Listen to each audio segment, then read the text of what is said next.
Hello hi అండి, welcome to Kranthi cuisine cooking channel. ఈరోజు మనం కస్టర్డ్ పౌడర్తో కుల్ఫీ తయారు చేసుకుంటున్నామండి. తక్కువ ఇంగ్రీడియంట్స్తోని చాలా టేస్టీగా ఉంటుంది. చేసుకోవడం అయితే చాలా ఈజీ అనమాట. ఎవరైనా ఈజీగా తయారు చేసుకోవచ్చు. వీడియో స్కిప్ చేయకుండా లాస్ట్ వరకు చూడండి. వీడియో నచ్చితే లైక్ అండ్ సబ్స్క్రైబ్ కూడా చేసుకోండి.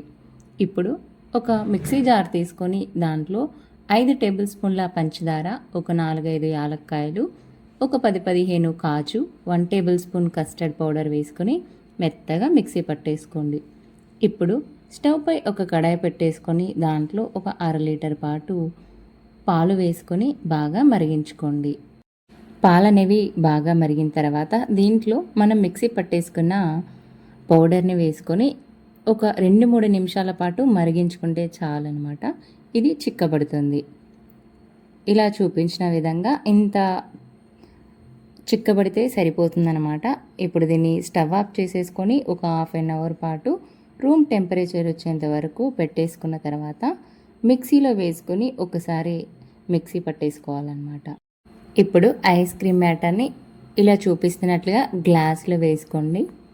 మీరు ఇక్కడ కావాలి అంటే స్టీల్ గ్లాసులైనా వాడుకోవచ్చు, ఐస్ క్రీమ్ మౌల్స్ అయినా వాడుకోవచ్చు.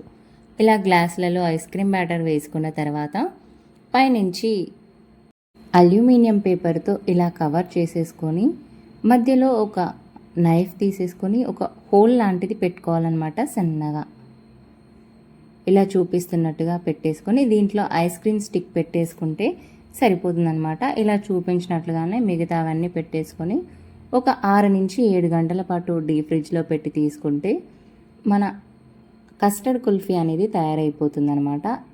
ఒక గ్లాసులో వాటర్ వేసుకొని ఒక అరక్షణం పాటు అలా పెట్టి తీసుకుంటే చాలా ఈజీగా వస్తుందన్నమాట మన ఈ కస్టర్డ్ కుల్ఫీ అనేది.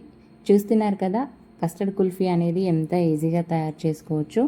మీరు కూడా తప్పకుండా ట్రై చేయండి. వీడియో కనుక నచ్చినట్లయితే లైక్ అండ్ సబ్స్క్రైబ్ చేయడం మర్చిపోకండి.